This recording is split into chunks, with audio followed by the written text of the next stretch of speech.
పరిశుద్ధ లేఖన భాగములో మనుషులు దేనికి వారిని వారు తమ్మును తాము అప్పగించుకొనుచున్నారు అనే విషయాన్ని మనము ఒక 5 విషయాలు ఈరోజు నేర్చుకోవడానికి ప్రయత్నం చేద్దాం. హల్లెలూయా. చూడండి, ఏబు గ్రంథములోకి మనం వద్దాం. ఏబు గ్రంథము 5వ అధ్యాయము 8వ వచనం చదువుదాం. అయితే నేను దేవుని ఆశ్రయించుదును, దేవునికే నా వ్యాజ్యమును అప్పగించుదును. చాలు. హల్లెలూయా. ఏబు గ్రంథము 5వ అధ్యాయము 8వ వచనములో, అయితే నేను దేవునిని ఆశ్రయించుచున్నాను, దేవునికే నా వ్యాజ్యమును అప్పగించుచున్నాను. చాలు. ఏబు భక్తుడు చాలా చాలా గొప్ప ఐశ్వర్యవంతుడు. ఒక ఊర్లో గొప్ప ధనవంతుడు అనే పేరే చాలా విలువైనటువంటిది. ఒక మండలంలోనే గొప్ప అంటే ఇక చెప్పలేం. కానీ ఈయన తూర్పు దిక్కు దేశాలన్నింటిలో కల్లా ఆయనే గొప్ప ధనవంతుడు. హల్లెలూయా. ఎంత గొప్ప ధనవంతుడో చూడండి. అంతటి వ్యక్తికి వ్యాజ్యములు వచ్చినవి. ఏమొచ్చినాయి చెప్పండి? తగాదాలు, గొడవలు, పోట్లాటలు వచ్చినాయి. నేను అందుకే ప్రతిసారి ఖండితంగా చెప్తా ఉంటాను ఒక మాట. ఏమిటా మాట అంటే, అభ్యంతరములు రాక తప్పవు. ఏమి రావు? అభ్యంతరములు రాక తప్పవు. అక్కడ ఆగండి. నేను కొంచెం రాజకీయాల వైపు పోతున్నానని మీరు అనుకోవద్దు. ఇప్పుడు సోషల్ మీడియాలో ఎక్కువగా ట్రోల్ అవుతున్న ఒక సహోదరి ఉంది తెలంగాణలో, బర్రెలక్క. ఏ అక్క? బర్రెలక్క. ఆ అమ్మాయి వయసు 23, 25 ఉన్నాయి. కానీ ఎమ్మెల్యేకి పోటీ చేసింది. అలా ఉంచండి. అమ్మాయి గెలిచినా గెలవకపోయినా ధైర్యంగా నామినేషన్ వేసినప్పుడే ఆమె నిజంగా గెలిచినట్లే. అలా ఉంచండి. కానీ అమెరికాలో నుంచి, ఆంధ్రాలో నుంచి, అనేక ప్రాంతాల నుంచి దేశవ్యాప్తంగా ఆ పిల్లకి అభిమానులు పెరుగుతున్నారు. అమెరికా నుంచి కూడా లాయర్లు వచ్చి అమ్మాయికి సపోర్ట్ చేస్తున్నారు. అంత ఉంచండి. కానీ కన్న తండ్రి ఆమెకు వ్యతిరేకమయ్యాడు. అది నేను చెప్పాలనుకున్నా. ఎవరయ్యా? సొంత కన్న తండ్రి ఆ అమ్మాయికి వ్యతిరేకమయ్యాడు. అందుకే నేను చెప్పదలుచుకున్న విషయం ఏంటంటే, అభ్యంతరములు, వ్యాజ్యములు, గొడవలు, పోరాటములు నీకొస్తే నీవు భక్తిహీనుడవు, భక్తిహీనురాలు అని కాదు అర్థం. నువ్వు చేతగాని వ్యక్తివి, చేతగానటువంటి దద్దము అని కాదు అర్థం. ప్రతి మనిషికి అన్ని సందర్భాల్లో, అన్ని కోణాల్లో నీకు అది ఖచ్చితంగా ఫేస్ చేయాలి నువ్వు, అంతే. అయితే ఎక్కువ శాతం ఎవరి ద్వారా అంటే, నీ ద్వారానే, నీ యొక్క తల్లి ద్వారానే, నీ తండ్రి ద్వారానే, నీ తోబుట్టువుల ద్వారానే, నీ ప్రక్కన ఉన్న వారి ద్వారానే, ఎవరో ద్వారా కాదు. దావీదు గారు ఒక మాట అంటాడు, నాకు కూడా కొన్ని వ్యాజ్యములు ఉన్నవి, నాకు కూడా కొంతమంది విరోధముగా మాట్లాడుచున్నారు, కానీ వాళ్ళు నా శత్రువులైనట్లయితే నేను ఆశ్చర్యపోను. ఎందుకంటే వాళ్ళు శత్రువులు అనే విషయం నాకు తెలుసు. శత్రువు ఎప్పుడైనా సరే నా గురించి వ్యతిరేకమే మాట్లాడతారు. కానీ నాతో మాట్లాడినా నాకు వ్యతిరేకంగా ప్రవర్తిస్తున్న, గోతులు తవ్వుతున్న వ్యక్తి ఎవరో తెలుసా? నా విహితుడు, అంటే నా ఫ్రెండు అన్నాడు. చూడండి, దేవుని యొక్క వాక్యంలో మనము కీర్తన గ్రంథంలోకి వచ్చినట్లయితే ఆ మాటలు మనం చూడగలం. 41వ అధ్యాయము 9వ వచనం ఒకసారి. నేను నమ్ముకొనిన నా విహితుడు నా ఇంట భోజనము చేసినవాడు నన్ను తన్నుటకై తన మడిమెనెత్తెను. ఎవరంటీడు? అమ్మ ఎవరు చెప్పాలి? ఎవరు? దావీదుకి ముఖ్య స్నేహితుడే. దావీదు ఇద్దరు కలిసి ఏం చేశారంటే 55వ అధ్యాయము 12వ వచనం చదవండి. 1-2 55వ అధ్యాయము 12వ వచనం. నన్ను దూషించువాడు శత్రువు కాదు. శత్రువైన ఎడల నేను దాన్ని సహించవచ్చు, ఎందుకంటే వాడు శత్రువే కాబట్టి. నా మీద మిట్టుపడివాడు, నా మీద పైకి దూకేవాడు, నా మీద పగ కలిగిన వాడు కాదు. అట్టివాడైతే మరి ఎప్పుడైనా నా మీద అటాక్ చేస్తాడని నేను అలర్ట్గా ఉంటాను. ఈ పని చేసిన వ్యక్తి ఎవరో తెలుసా? నాతో కలిసి ఉద్యోగం చేసిన వ్యక్తివి, నా చెలికాడవు, నా స్నేహితుడవు, నా పరిచయుడవు, నాతో బాగా కలిసి తిరిగిన వ్యక్తివి. మనం కలిసి మధురమైన గోష్ఠి చేసి ఉన్నవారము. ఎన్నో రెస్టారెంట్లకు వెళ్ళి భోజనం చేశాం, ఉత్సవమునకు వెళ్ళు సమూహం, ఎన్నో తిరణాలకు వెళ్ళాం, మీటింగ్స్ కి వెళ్ళాం, దేవుని మందిరమునకు పోవు ఉన్నవారు. మందిరానికి కూడా వెళ్ళారంట. చాలు ఎక్కడ పోయారంటయ్యా? కలిసి మందిరానికి పోయారంట, కలిసి భోజనం చేశారంట. అందుకనే నేనేమంటానంటే, నేను ఆశ్చర్యపడటం అనేది మానేశాను. యేసు ప్రభు వారికి జరిగింది, ఆది కాండం చూస్తే ఎంతోమందికి జరిగింది, నీకు కూడా జరుగుతుంది, జరగబోతుంది. నువ్వు ఆశ్చర్యపడొద్దు. నా తల్లేనా నాకింత కీడు చేసింది, ఆశ్చర్యపడబాక. మా నాన్నేనా నాకు వ్యతిరేకంగా మాట్లాడుతుంది, ఆశ్చర్యపడబాక. మా కుటుంబస్తులేనా నా కాపురానికి స్విచ్ పెట్టింది, ఆశ్చర్యపడబాక. అసలు వద్దు. ఎందుకంటే మీకు ఒక సంగతి తెలుసు, ఏంటో తెలుసా? నీ ప్రక్క వ్యక్తి దేవుడు కాదు కదా, మనిషే. హల్లెలూయా, హల్లెలూయా, హల్లెలూయా. నిలువెల్ల మనిషికి చెప్పండి విషమేనయ్యా. మరి ఎందుకు నువ్వు ఆశ్చర్యపోతావు? నీ ప్రక్కన ఉన్న వ్యక్తి మనిషే కదా. మనిషిలో విషము చచ్చిపోవడం అంటే క్రీస్తుతో పాటు సిలువ వేయబడటం. హల్లెలూయా. క్రీస్తుతో పాటు సిలువ వేయబడిన వ్యక్తిలోనే అప్పటి వరకున్న విషయం అనేది పూర్తిగా పోవడానికి అవకాశం ఉంది. కానీ దేనినైతే విషం ఉన్నదని గుర్తించి ఒప్పుకోవో అది క్రీస్తు రక్తం చేత కడగబడలేదు కాబట్టి ఆ విషయము నీలో ఇంకా నిలిచే ఉంటుంది. హల్లెలూయా, హల్లెలూయా. కాబట్టి ప్రియమైన దేవుని బిడ్డలారా, నేను దేవుని నామమున మీకు దలిచిన విషయం ఏమిటంటే, నీ వ్యాజ్యాన్ని దేవునికి అప్పగించాలా. ఏం చేయాలి చెప్పండి? యోబు భక్తునికి సొంత స్నేహితుల ద్వారా వ్యాజ్యాలు వచ్చినాయి, స్నేహితుల ద్వారా గొడవలు వచ్చినాయి. అందుకని ఆయన ఏమంటాడంటే, దేవా నేను చెప్పండి, నేను నిన్నే ఆశ్రయిస్తున్నా. హల్లెలూయా. ఎవరిని ఆశ్రయిస్తున్నాను? నిన్ను మాత్రమే ఆశ్రయిస్తున్నా. నాకొచ్చిన గొడవల్లో, నాకొచ్చిన తగాదాల్లో, నాకొచ్చిన సమస్యల్లో, నాకొచ్చిన పోరాటాల్లో నేను నిన్నే ఆశ్రయిస్తున్నా. నాకొచ్చిన వ్యాజ్యాన్ని, నేను ఫేస్ చేస్తున్న సమస్యను నీకే అప్పగిస్తున్నా. హల్లెలూయా, హల్లెలూయా.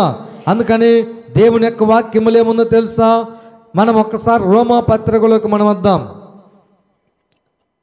రోమా పత్రికలోకి వచ్చినట్లయితే దేవుడు ఏమన్నాడంటే, నీ యొక్క వ్యాజ్యమును నాకు అప్పగించము. ఏమన్నాడు? 12వ అధ్యాయము 19వ వచనం చదువుదాం.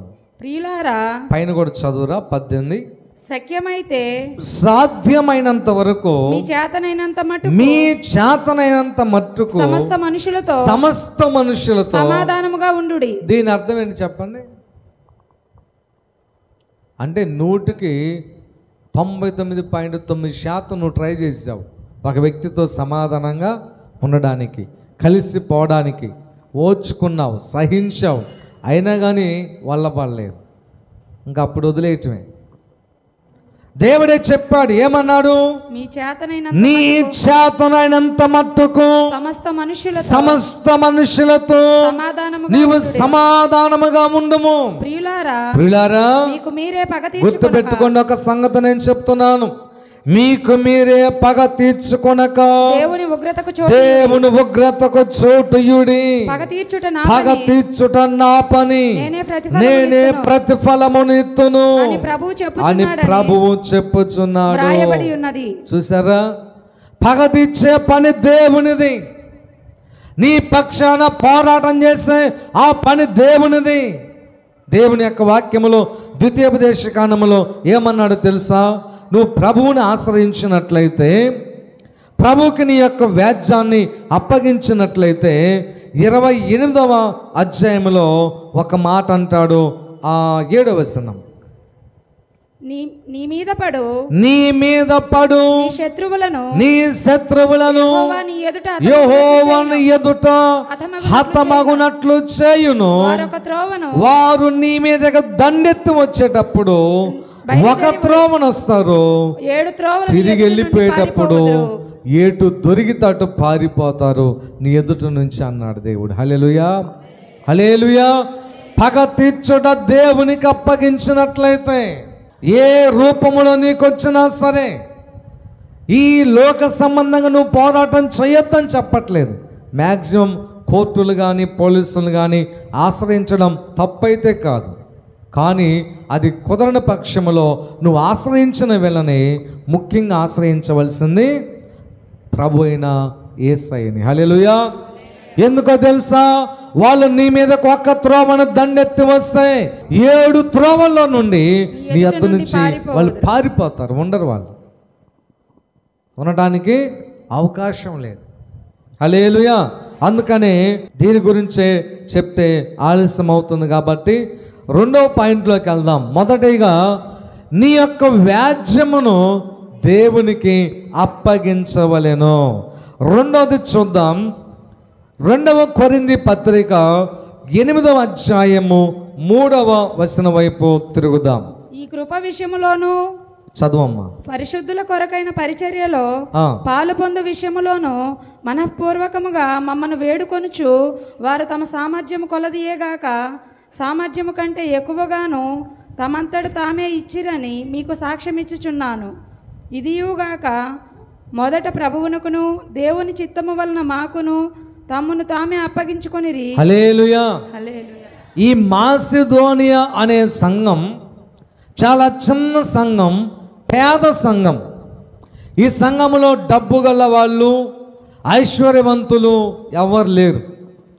మరి నాకు కూడా మన సంఘం గుర్తు వస్తూ ఉంది. ఎందుకంటే నాకు తెలిసినంతవరకు మన సంఘములో పెద్ద పెద్ద కోటీశ్వరులు, పెద్ద పెద్ద ఉద్యోగస్తులు ఎవరు లేరు. చాలా వరకు 99% మధ్యతరగతి వాళ్ళు, ఒక మోస్తారు కొంచెం చేయమెల్లగల వాళ్ళే, పెద్ద ధనికులు ఎవరు లేరు. కానీ మీ యొక్క విశ్వాసము, మీ త్యాగము, మీ ప్రార్థన చూసారా 50 లక్షలు ఖర్చు పెట్టించింది. హల్లెలూయా. ఈ మందిరాన్ని కట్టింది ఎవరు? దేవుడు మీ ద్వారా చేసిన పని. మిగతా 4-5 స్థలాల్లో మనము మందిరాలు కట్టడం కానీ స్థలాలు తీసుకోవడం కానీ జరిగింది. అది ఎక్కడి నుంచి వచ్చింది? మాసిదోనియా విశ్వాసములాగా మీ యొక్క విశ్వాస ఫలితమే. హల్లెలూయా, హల్లెలూయా. కానీ ఇదంతా కూడా మాసిదోనియా సంఘస్థుల యొక్క త్యాగ ఫలితము లాంటి మీ త్యాగ ఫలితమే. హల్లెలూయా, హల్లెలూయా. నిజంగా చెప్తున్నాను, మీరు గర్వపడాలి. ఏంటంటే నా చిన్న త్యాగములో ఇంత గొప్ప కార్యం జరుగుతుందా అని. స్తోత్రం చెప్పండి ఒకసారి. హల్లెలూయా. మాసిదోనియా సంఘస్థులు కూడా మీలాంటి వాళ్ళే. వీళ్ళు ఏం చేశారో తెలుసా?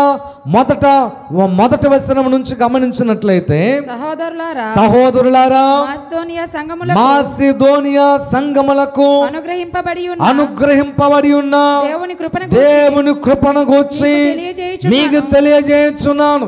ఒక్క మాట ఆగండి. మాసిదోనియా సంఘాల గురించి ఏ సంఘానికి చెప్తున్నాడు ఆయన? కొరింథీ సంఘానికి చెప్తున్నాడు. కొరింథీ సంఘం ఎలాంటిదో తెలుసా? త్యాగం లేని సంఘం, ఎప్పుడు గొడవలు పోట్లాటలు కలిగిన సంఘం. పాస్టర్ గారిని ఎప్పుడు నిరుత్సాహపరిచి బోధ మంచిది కాదు, మనిషి మంచోడు కాదు, ఆయన కాళ్ళు బాగలేవు, కన్ను బాగలేదు, బాడీ బాగలేదని ఎప్పుడు ఆయన్ని అట్లా మాట్లాడేటువంటి సంఘం ఈ కొరింథీ సంఘం.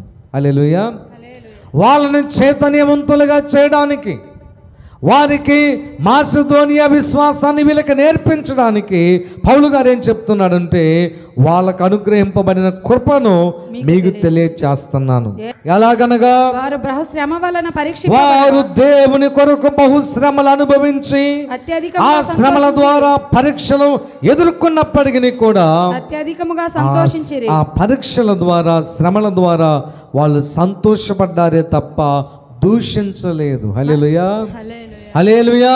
ప్రార్థనకు వచ్చినాక ఎందుకు ఇలా అవుతుంది, ప్రార్థనకు వచ్చినాక అప్పులైన, ప్రార్థనకు వచ్చినాక గేదె పాలు ఇవ్వలేదు, ప్రార్థనకు వచ్చినాక అది జరిగింది ఇది జరిగిందని చెప్పి ఎప్పుడు కూడా నిందలు వేసే ప్రయత్నం అయితే ఈ సంఘం చేయలేదు. ఈ సంఘం ఏం చేసిందంటే వాళ్ళకు వచ్చిన శ్రమలలో సంతోషపడింది. గమనించండి, దేవుని నిమిత్తము శ్రమ పడుట అనేది నిజంగా ధన్యకరమైన జీవితం. హల్లెలూయా. మనము మత్తయి సువార్త 5వ అధ్యాయము 10వ వచనాన్ని ఒకసారి చదవండి. మత్తయి సువార్త 5వ అధ్యాయం 10వ వచనం. నీతి నిమిత్తము హింసింపబడువారు, నీతి నిమిత్తము హింసింపబడువారు ధన్యులు, ధన్యులు, పరలోక రాజ్యము వారిది, పరలోక రాజ్యము వారిది. నా నిమిత్తము జనులు, నా నిమిత్తము జనులు మిమ్మును నిందించి, మిమ్మును నిందించి, హింసించి, మిమ్మల్ని హింసల పాలు చేసి, మీ మీద అబద్ధపు మాటలు కల్పించినట్లయితే మీరు ధన్యులు, మీరు ధన్యులు అవుతారు. సంతోషించి మీరు చేయాల్సిన పని ఏంటో తెలుసా? ఆ నిందలను బట్టి, ఆ అవమానాలను బట్టి, ఆ ఎగతాళులను బట్టి, ఆ వారి ద్వారా వచ్చే శ్రమలను బట్టి సంతోషించి ఆనందించి గంతులు వేయాలంట. హల్లెలూయా, హల్లెలూయా. గంతులు వేయాలంట.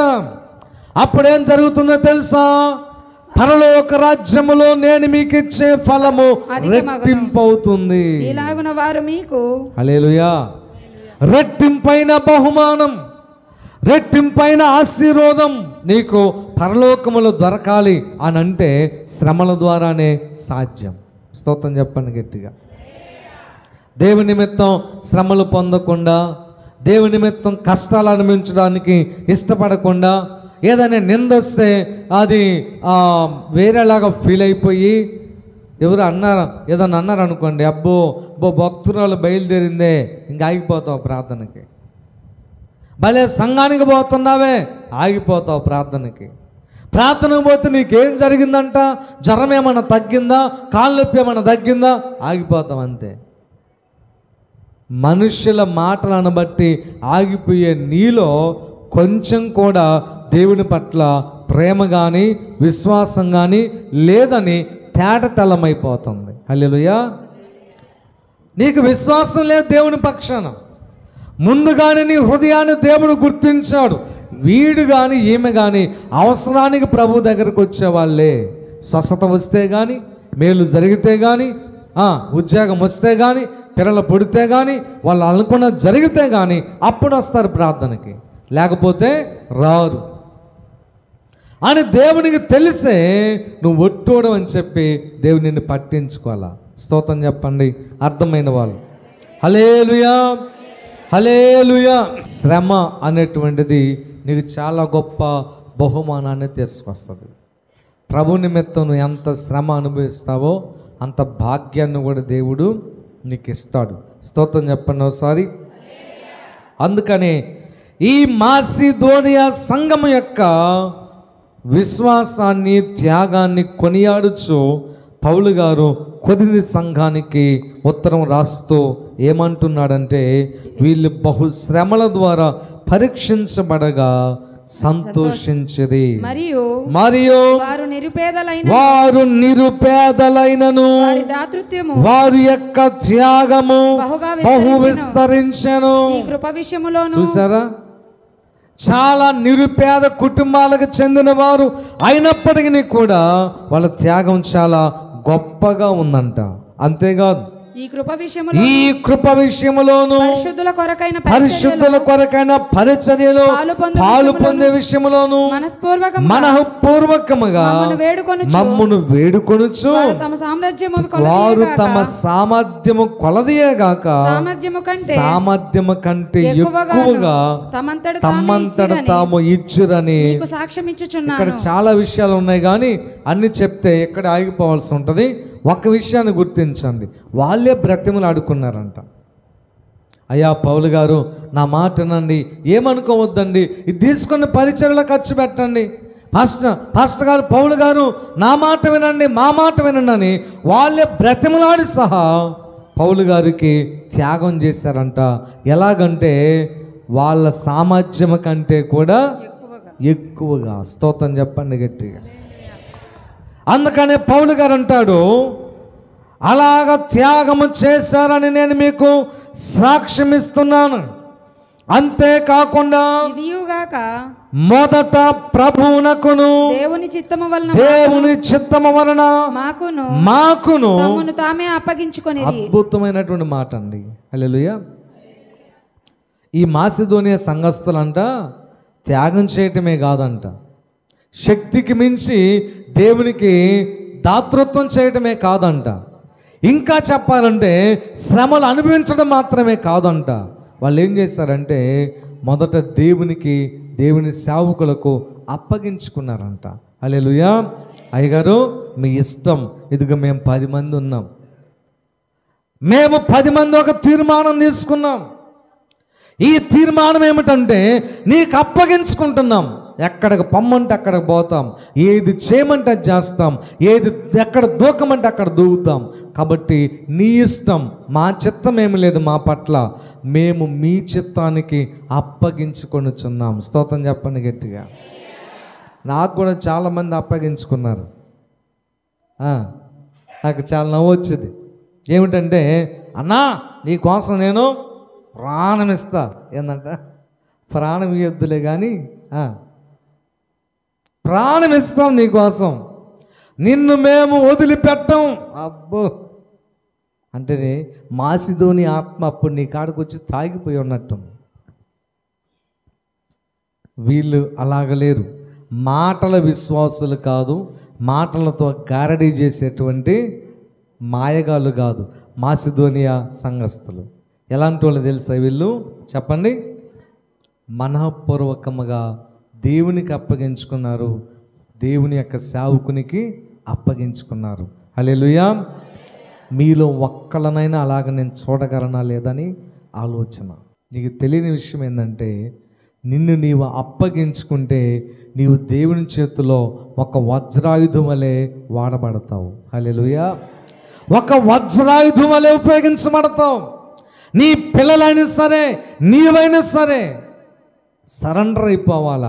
వీళ్ళు వచ్చి అంటున్నారు, అయ్యా నీ ఇష్టం, మా సంఘమంతా ఒకే తీర్మానంతో ఉన్నాం, అన్న ఏది చెప్తే అదే, పౌలన్న ఏది చేయమంటే చేద్దాం, ఏది ఇవ్వమంటే అది ఇద్దాం, ఆయన సేవ చేయడానికి మనంతగా మనం సహకరిద్దామని చెప్పి వాళ్ళందరూ తీర్మానం తీసుకొని పౌలు గారి దగ్గరకు వచ్చి అన్నారంట, అప్పగించుకున్నారంట. స్తోత్రం చెప్పండి గట్టిగా.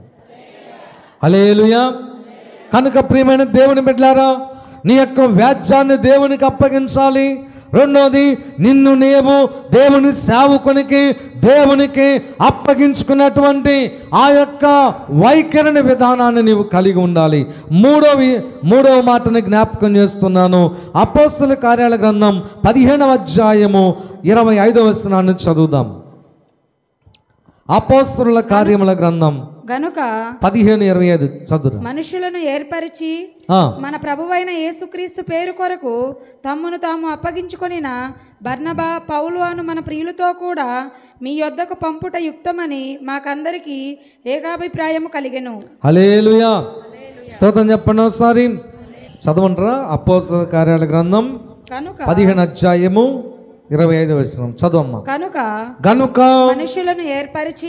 మనుషులను ఏర్పరచి మన ప్రభువైన యేసుక్రీస్తు పేరు కొరకు తమ్మును తాము అప్పగించుకొనిన బర్నబా పౌలు అను మన ప్రియులతో కూడా మీ యొద్దకు పంపుట.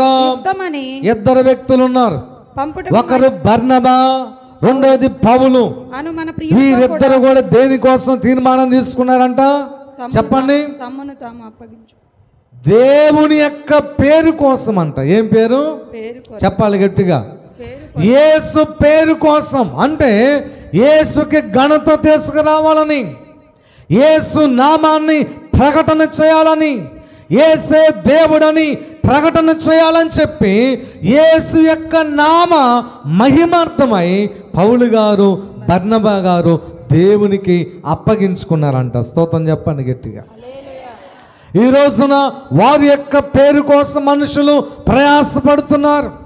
ఒక ఫ్యాన్ ఇస్తే పేరు వేసుకోవాలి, ఒక టేబుల్ మందిరానికి ఇస్తే పేరు వేసుకోవాలి, ఒక మైక్ ఇస్తే పేరు కావాలి, ఏదైనా ఒక మందిరానికి ఏదైనా ఒక వస్తువు తయారు చేస్తే దాన్ని ఏమంటారు, డోర్ వేస్తే ఆ డోర్ మీద బహుకరించిన వారు ఫలానా ఎల్లయ్య, పుల్లయ్య, పుల్లమ్మని పేర్లు.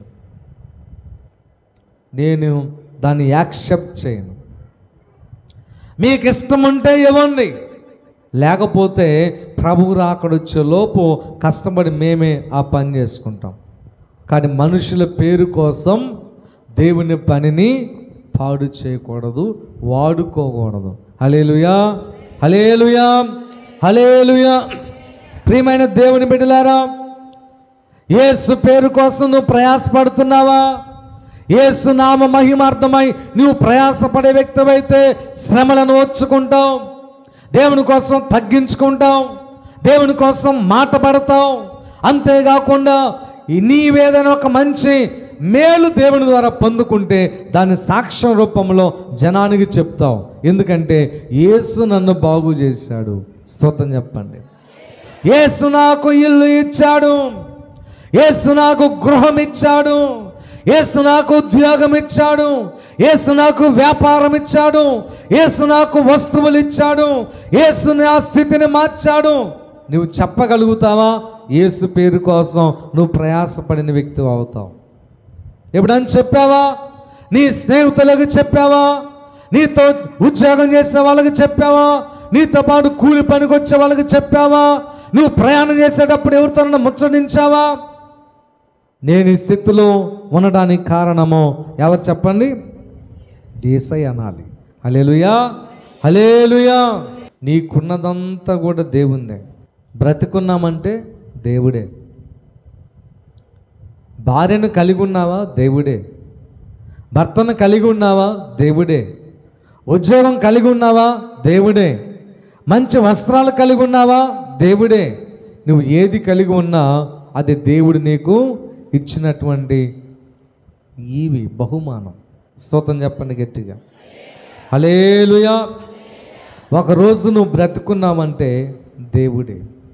బిడ్డలను కలిగి ఉన్నావంటే దేవుడే. నిజంగా చెప్పాలంటే యేసు నీకు లేకపోతే నీవు సున్నా. నేనైతే సున్నా. యేసు లేకపోతే నిజంగా విజయ్ కుమారు లేడు ఈ దినాన. యేసు లేకపోతే నా పేరు కూడా లేదు, మాసిపోయింది. అప్పుడు పిచ్చి గారికి ఒక అబ్బాయి ఉండేవాడు, విజయ్ కుమార్ అని. పాపం చిన్నోడు, కత్తి ఎర్రెర్రగా ఉండేవాడు కానీ చచ్చాడు. అంతే, అంతకంటే ఇంకేం లేదు. ఖచ్చితంగా ఆ పేరు వచ్చేది. ఎందుకంటే బాల్య దినాల నుంచి మరణాలు చాలా అటాక్ చేసింది నా మీద. మీకు కూడా అలాగా ఎక్స్పీరియన్స్ చేసి ఉంటారు, మీకు కూడా జరిగి ఉంటుంది. కాకపోతే విషయం ఏమిటంటే ప్రభువు లేకుండా మనము లేము. నమ్మిన వాళ్ళు గట్టిగా స్తోత్రం చెప్పండి. హల్లెలూయా. నేను ఒక తీర్మానం తీసుకున్నా. ఏంటో తెలుసా? నేను ఏ స్థితిలో ఉన్నా నా స్థితిని మర్చిపోకుండా నేను ఏ స్థితిలో నుంచి వచ్చానో ఆ స్థితిని చెప్పడానికి ఎటువంటి పరిస్థితుల్లోనైనా సరే సిద్ధంగా ఉండాలి అని తీర్మానం తీసుకున్నా. స్తోత్రం చెప్పండి గట్టిగా. అర్థమైంది మీకు? నాకేం బిడియం లేదు. ఇప్పుడు ఈ మాట చెప్తే లైవ్లో రికార్డ్ అవుతుంది కదా, వీడియో రికార్డ్ అవుతుంది కదా, జనం చూస్తున్నారు కదా. చూస్తే చూసుకొని ఏమైంది? నేను కాను, నేను కలిగి ఉన్నది నా ప్రభుయే. స్తోత్రం చెప్పండి గట్టిగా. కనుక ప్రియమైన దేవుని బిడ్డలారా, దేవుని పేరు కోసం బర్నబా ప్రయాసపడుతున్నాడు. దేవుని పేరు కోసం పౌలు గారు ప్రయాసపడుతున్నారు. నీవు నీ పేరు కోసం ప్రయాసపడితే నువ్వు తారుమారు అవుతావు. చూడండి, ఆదికాండము 11 అధ్యాయము 1 వచనాన్ని ఒకసారి చదవండి.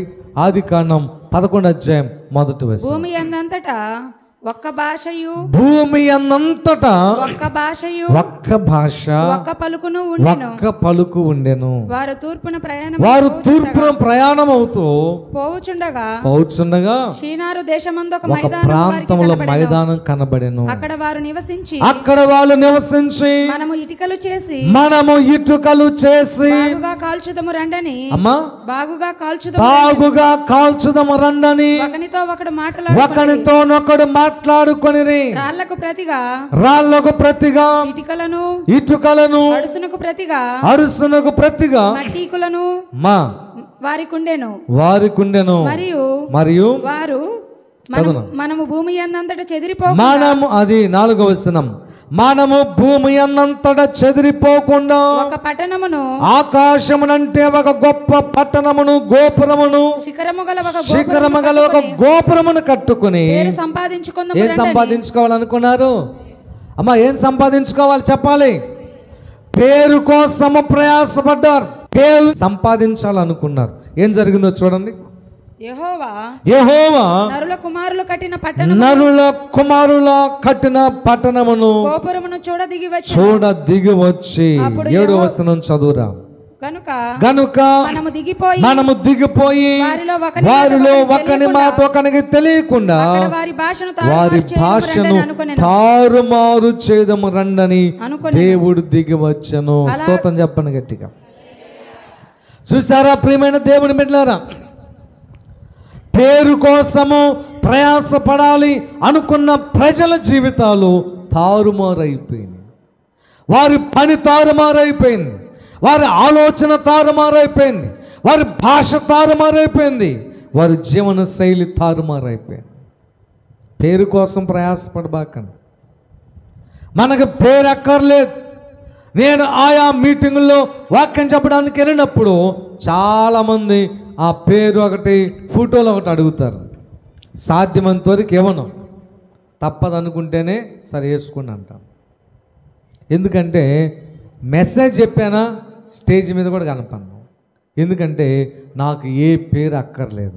హల్లెలూయా. ఫలానా పాస్టర్ గారు ప్రార్థన చేస్తే స్వస్థత వచ్చిందనే పేరు నాకు అవసరం లేదు. ఎందుకంటే నాకు బాగా తెలుసు, నేను ప్రార్థించడం ద్వారా స్వస్థత రాదు, యేసు ద్వారా స్వస్థత వచ్చిద్దాన్ని. స్తోత్రం చెప్పండి గట్టిగా. నేను ప్రార్థించడం ద్వారా కాదు, కానీ యేసు శక్తి వల్ల జరుగుతుంది కార్యాలు, యేసు నామం వల్ల జరుగుతుంది. స్తోత్రం చెప్పండి. ఎవరిలో ఉన్న శక్తి? ఎవరిలో ఉన్న శక్తి? అంతే. మనుషుల పొగడ్తలు, మనుషుల యొక్క మెప్పుకోలు మనకు చాలా చాలా ప్రమాదం. ఎప్పుడు పేరు కోరుకోకూడదు, ఎందుకంటే తారుమారైపోతాం జీవితం. చాలామంది అంటారే, మంచిలు కట్టి ఫలానా అబ్బాయి పేరు తెచ్చుకోవాలరా, ఎక్కడొకటి ఇల్లు చెడిపోయింది. అది బాగా డబ్బులు సంపాదించి ఈ ఊర్లోనే గొప్ప అనిపించుకోవాలా, తారుమారు అవుతాం. యేసు పేరు కోసం నేను ప్రయాసపడాలి అనుకోవాలి. హల్లెలూయా. ఒక మంచి ఇల్లు కట్టి అక్కడ సాక్ష్యం చెప్పాలి, యేసు నాకు ఇల్లు ఇచ్చాడని, ఆ పేరు ఘనత దేవునికి పోవాలని ఆకాంక్షతో నువ్వు చేస్తే నువ్వు 20 లక్షలు పెట్టి కట్టాలనుకున్న ఇల్లు 40 లక్షలతో కట్టగలవు. హల్లెలూయా. ఒక క్లక్కుగా ఉద్యోగం సంపాదించి పేరు దేవునికి తేవాలనుకున్న నీవు అదే ఆఫీసులో బాస్ అయిపోవచ్చేమో. ఎప్పుడంటే దేవుని పేరు కోసం నీవు ప్రయాసపడితే. స్తోత్రం చెప్పండి గట్టిగా. ప్రియమైన దేవుని బిడ్డలారా, అందుకని ఒకరు చెప్పాలి, వేద్యాన్ని దేవునికి అప్పగించాలి. రెండోది, మాసిదోనియా సంఘస్థులు తమ్మును తామే దేవునికి అప్పగించుకున్నారు, దేవుని సేవకులకు అప్పగించుకున్నారు, దేవుని పని కోసం. మూడవది, బర్నబా తర్వాత పౌలు యేసు ప్రభువారికి పేరు ప్రఖ్యాతులు తీసుకురావాలని వాళ్ళు తమ్మును తాము దేవునికి అప్పగించుకున్నారు. చూడండి, ఇంకొక మాట నేను చూసి వాక్య భాగాన్ని ముగించే ప్రయత్నం చేద్దాం. 1వ కొరింథీ పత్రిక 16వ అధ్యాయము 15వ వచనం చదువుదాం. స్టెఫను ఇంటివారు అక్కయ యొక్క ప్రథమ ఫలమై ఉన్నారనియు వారు పరిశుద్ధులకు పరిచర్య చేయుటకు తమను తాము అప్పగించుకొని ఉన్నారని. ఒకసారి స్తోత్రం చెప్పండి గట్టిగా. ఈ మాట నాకు చాలా ఆనందాన్ని కలిగించింది. ఎందుకో తెలుసా, ఒక ఇల్లు ఉందంట, స్టెఫాను అనే ఒక అతను ఉన్నాడంట, అతని భార్య పిల్లలు ఉన్నారు, వాళ్ళ ఒక కుటుంబం స్టెఫాను కుటుంబం. ఈ స్టెఫాను అనేటువంటి వ్యక్తి అకయ అనే ఒక వ్యక్తి ద్వారా రక్షించబడ్డాడు. అంటే అకయ యొక్క ప్రథమ ఫలం అంటే అకయ ద్వారా మొట్టమొదట రక్షించబడిన కుటుంబం. దాన్ని పక్కన పెట్టండి. ముఖ్యమైనది ఏమిటి? స్టెఫాను కుటుంబం. ఈ స్టెఫాను కుటుంబం తమ్మును తాము అప్పగించుకున్నారు. దేనికోసం చెప్పండి, చెప్పాలి. దేనికోసం? దేనికోసం చెప్పాలి, దేనికోసం? అది ఇల్లే అప్పగించుకున్నారంట. ఏమనంటే స్టెఫన్ చెప్పాడంట తన భార్యకి బిడ్డలందరికీ, మనము దేవుని పరిచర్యకు మనలను మనం అప్పగించుకుందాం. గట్టిగా స్తోత్రం చెప్పండి. ఒక్క కుటుంబమైన అలాగే ఇక్కడ ఉంటే నా జీవితం సార్థకమైనట్టే. ఒక్క కుటుంబం దేవుని పరిచర్యకు మిమ్మల్ని మీరు అప్పగించుకునే కుటుంబం. నీ బిడ్డలకు చెప్పాలి, ఇదిగో కోటాలు జరుగుతుంటే ఇంటికి వస్తే ఒప్పుకో. ఒక ఆయన ఉన్నాడు చెన్నైలో, ఆయన నాకు బాగా తెలుసు. ఎలాగంటే భోజనశాల దగ్గరే ఉంటాడు ఎప్పుడు. భోజనాలు తయారు చేయడం, భోజనాలు వడ్డించడం. ఎంతమందికో తెలుసా? ఎంతమందికి? ఇంచుమించుగా 10,000 మంది మనుషులకి. ఉదయం కాలం 10,000 మంది, మధ్యాహ్నం సాయంత్రం, రోజు మొత్తం మీద ఎంత తక్కువ వేసుకున్న 20-25,000 మందికి భోజనం తయారు చేసే బాధ్యత ఆయన తీసుకునేవాడు. ఆయన పేదోడు కాదు, తిండి లేనోడు కాదు. ఆయన మంచి ఉన్నతమైన కుటుంబానికి చెందినవాడు. ఆయనకి 2 బిడ్డలు ఉన్నారు. ఆ 2 బిడ్డల్ని పిలిచి ఒక మాట చెప్పాడు. రే పెద్దోడా, ఈరోజు నువ్వు దేవుని మందిరానికి వెళ్తున్నావు, ఆదివారం మందిరానికి వెళ్ళి ఏం చేస్తావు? నానా వాక్యం చదువుతాను నానా, పాటలు పాడతాను నానా, డ్రమ్ము కొడతాను నాయనా. ఆపురా, అవన్నీ కాదు, ఇంకేమైనా చేస్తావు? నేను ముందుగా వెళ్ళి మందిరం అంతా తుడుస్తాను. వెరీ గుడ్, వెళ్ళిపో. చిన్నవాడా నువ్వు చెప్పురా. నేను మందిరానికి వచ్చి చెప్పులు స్టాండ్ దగ్గర నిలబడి, క్రమశిక్షణ లేని కొంతమంది ఎలా పడితే అలా చెప్పులు ఇడుస్తారు చూసావా, అవన్నీ తీసుకొని స్టాండ్లో క్రమంగా పెట్టే ఆ బాధ్యత తీసుకుంటాడు డాడీ. వెరీ గుడ్, వెళ్ళిపో. నువ్వేం చెబుతావు తెలుసా? చెప్పులు ముట్టుకుంటావేంది? చెప్పులు పట్టుకుంటావా? ఏ కొలపోడు చెప్పులో దానికి పెంట ఉందేమో, దానికి బట్టి ఉందేమో. నువ్వేందిరా, నువ్వేంది, నీ చదివేంది, మనమేంది, మనం ఏంది? నువ్వు మట్టి తప్ప ఏమి లేదు నీ కాడ. మీలో ఎవరైనా ఉన్నానా బంగారంతో తయారు చేయబడిన పీపుల్? చేతులు ఎత్తడం త్వరగా. మీరు అంటారుగా మయ్య బంగారం అని మీ పిల్లల్ని. అది మీలో ఉన్న అభిమానమే కానీ అది బంగారం కాదు, పాడు కాదు. హల్లెలూయా. నేనైతే మట్టిని, ఎవరు చెప్పండి? మట్టివిరా ఒట్టివిరా అని ఒక పాట ఉంటుంది. మన మట్టే. అలాగ తన పిల్లలకి పరిచయం నేర్పించిన తర్వాత 2 పిల్లలు, ఒకడు డాక్టర్ అయ్యాడు, ఒకడు కలెక్టర్ అయ్యాడు. స్తోత్రం చెప్పని గట్టిగా. నువ్వేం నేర్పించగలుగుతావు నీ పిల్లలకి? నీ తీర్మానం ఏమై ఉన్నది? ఏంటి నీ తీర్మానం? ఏంటి నీ తీర్మానం? స్టెఫాను ఇంటి వారు పరిచర్య కోసం అప్పగించుకున్నారు.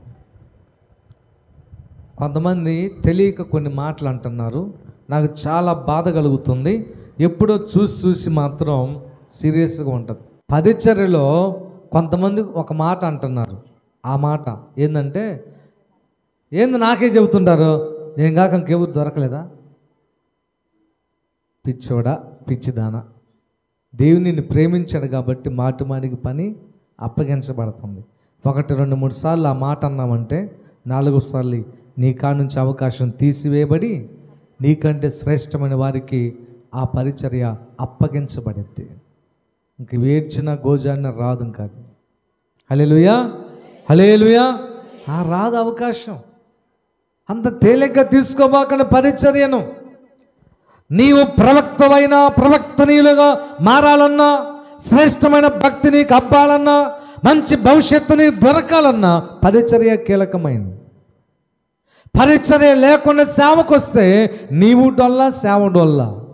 పరిచర్య లేకుండా పాస్టర్ అయితే సరుకు లేని పాస్టర్ అయిపోతావు. పరిచర్య లేకుండా భక్తి నేర్చుకుంటే నీ ప్రార్థన, నీ జీవితం శక్తివంతంగా ఉండదు. నీ బిడ్డలను ప్రభావితం చేయలేవు. పరిచర్య అంత ముఖ్యం. కోటాలు వస్తున్నాయి ఇంక 2-3 నెలల్లో. ఇక చూడండి, భక్తురాండ్రు బ్రహ్మాండంగా తయారైపోయి కోటానికి ముందు హడావడిగా వచ్చి ఆమెనగానే భోజనం చేసి కనపడకుండా కనపడరు. ఒక్కటే గుర్తుపెట్టుకోండి, నాకు వెస్లీ కొడుకున్నాడు. నేను ఒక 10 ఎకరాల పొలం వేసా. ఒక్కడేగా నా కొడుకు, 10 మందిని కూలోళ్ళని పిలిచా. కూలోళ్ళు ఏం చేస్తారు చెప్పండి. ఇంకా కరెక్ట్గా చెప్పాలి. చెప్తుంది కరెక్టే, ఇంకొంచెం కలపాలి. కూలోళ్ళు ఏం చేస్తారు అమ్మా? రైట్, టైం చూసుకొని టైం ప్రకారంగా వెళ్ళిపోతారు, కూలి తీసుకుంటారు. 10 ఎకరాలు వాళ్ళు అవుతాయా? 10 ఎకరాలు వచ్చే ఆదాయం వాళ్ళు అవుతుందా? కాదు. అదే నా కొడుకున్నాడు అనుకో, అందరు పోయినా కానీ వాడు బాడు అలాగే ఉంటాడు. అదే పోయి పనుకోపోరా, నేను బాగుండాడి, ఇక అది సర్దలేదు, ఆ గనివేయలేదు, నీళ్ళు పెట్టలేదు, మందు కొట్టలేదు, రేపు పొద్దునకి ఇవన్నీ మాట్లాడతాడు. ఎందుకని? 10 ఎకరాలు వాడికి వస్తాయి కాబట్టి. నీవు కుమారుడువా, పనివాడవా? నీవు కుమారుడువు, కుమార్తెవైతే కోటాలు అయిపోయి చివరి దాకా ఉండి ఏ రోజు పరిచర్య అప్పటికి గ్రూపులు పెట్టినా కానీ గ్రూపుల్లో ఉండేవాళ్ళు కూడా ఉన్నట్లా. నేను చెప్పేది సీరియస్గా తీసుకోండి. దేవుడు మిమ్మల్ని రేపు లెక్క అడుగుతాడు. ఆషమాష అనుకోబాకండి. మీకు ఏదైనా పని ఇష్టం లేకపోతే నాకు చెప్పండి, అయ్యా మేము ప్రతి సంవత్సరం ఇదే చేస్తున్నాం, కొంచెం మార్చండి, ఓకే మారుస్తాం. అంతేగాని చివరిదాకా ఉండాలి. మా ఆయన అరుస్తున్నాడు, మా పిల్లలు ఏడుస్తున్నారు, ఏడితే ఏడవకుండా బతికారా? మీ ఆయన దేవుని విషయంలో కాక ఏ విషయంలో అసలు అరవలేదా?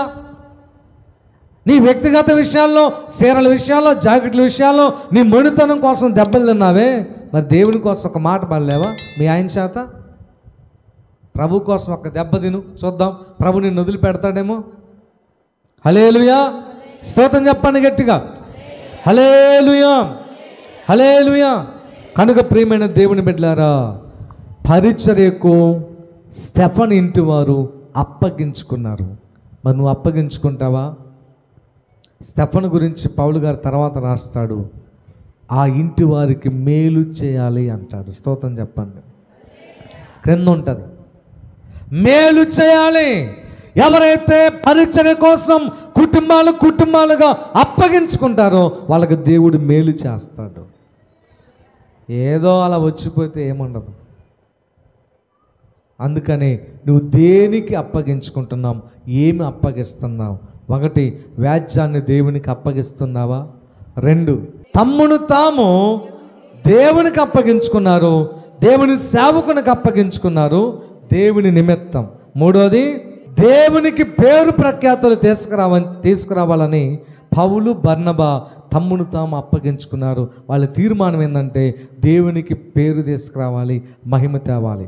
4, స్టెఫన్ ఇంటి వారు పరిచర్య చేయడానికి అప్పగించుకున్నారు. స్తోత్రం చెప్పండి గట్టిగా. పరిచర్య నిమిత్తం అప్పగించుకోండి, దేవుని ఆశీర్వాదాన్ని చూడండి. కళ్ళు మూసుకోండి, ప్రార్థన చేసుకుందాం.